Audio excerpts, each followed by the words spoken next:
Wartawan senior Edi Mulyadi diperiksa penyidik Bareskrim terkait video investigasi penembakan 6 anggota Laskar Front Pembela Islam. Sebelumnya video tersebut diunggah Edi melalui kanal media sosial miliknya.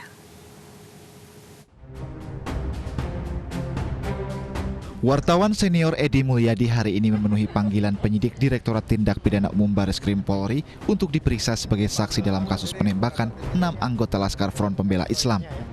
Dengan didampingi tim kuasa hukumnya, Edi mengaku tidak mengetahui detail pemeriksaan dirinya, sehingga tujuan kedatangannya masih bersifat klarifikasi. Nggak ngerti, kita makanya mau datang nih, ini komandan kita nih, Bang Abdullah Katiri. Gitu. Kan juga sempat tidak hadir, itu kenapa Bang?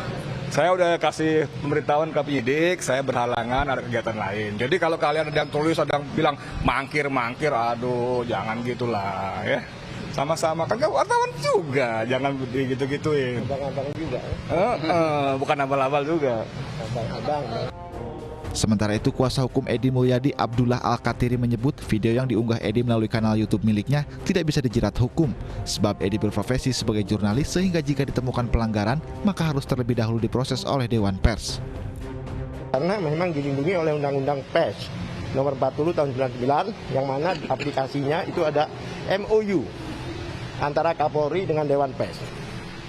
Jelas kan? Nah, di situ tidak bisa langsung kalau ada satu pemberitaan kemudian aturan di situ, ya mungkin kalian juga paham karena kalian wartawan. Jika keberatan itu harus ada counter. Silakan menjawab. Dan hak jawab itu ditembuskan ke Dewan Pers. Edi diperiksa polisi lantaran membuat dan mengunggah video yang direkam langsung dari TKP Tol Jakarta Cikampek kilometer 50. Dalam video tersebut, Edi mengaku dirinya mendapat keterangan dari saksi kunci terkait peristiwa baku tembak polisi dengan anggota Laskar FPI yang sedang mengawal Rizik Syihab. Dalam video investigasinya, Edi menyebut ada perbedaan keterangan antara saksi di lapangan dengan laporan polisi. Edi mengaku telah memperoleh keterangan saksi yang mengatakan tidak mendengar suara tembak-menembak saat diduga terjadinya peristiwa penyerangan aparat polisi oleh anggota FPI.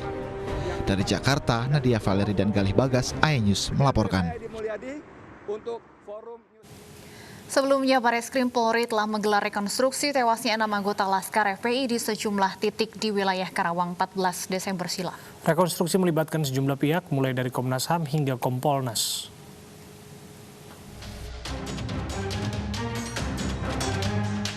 Bareskrim Polri menggelar rekonstruksi tewasnya 6 anggota Laskar FPI di Tol Jakarta Cikampek pada 14 Desember lalu. Rekonstruksi digelar selama 4 jam di 4 lokasi di wilayah Karawang, Jawa Barat. Mulai dari kawasan bundaran Hotel Novotel, Jembatan Badami, Tol Jakarta Cikampek kilometer 50, dan TKP terakhir di kilometer 51. Total ada 51 adegan dalam rekonstruksi tewasnya 6 Laskar FPI ini. Dalam rekonstruksi ini, polisi mengundang sejumlah pihak, diantaranya Komnas HAM dan Kompolnas. Jadi rekonstruksi ini merupakan dari hasil daripada berita acara pemeriksaan, dari olah TKP, dan ada bukti-bukti petunjuk ya yang ada.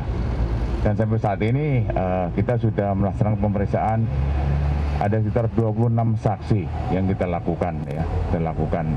Itu ada saksi dari masyarakat, tadi juga ada saksi yang ada di TKP 1, TKP 2, TKP 3 ya yang kita lakukan.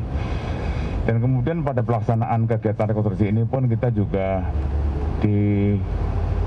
dipantau ya, ada dipantau oleh Bapak Beni Mamoto dari Kompolnas itu.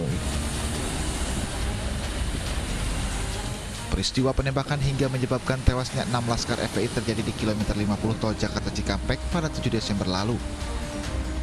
Saat itu polisi tengah melakukan penyelidikan terkait adanya informasi mengenai akan ada pengerahan massa saat pemeriksaan Rizik Syihab di Polda Metro Jaya. Kapolda Metro Jaya Irjen Fadil Imran menyebut terpaksa mengambil tindakan tegas karena anggotanya diserang oleh Laskar FPI dengan menggunakan senjata api dan senjata tajam. Namun pihak FPI membantah. FPI mengklaim pihaknya tidak memiliki akses atas kepemilikan senjata api.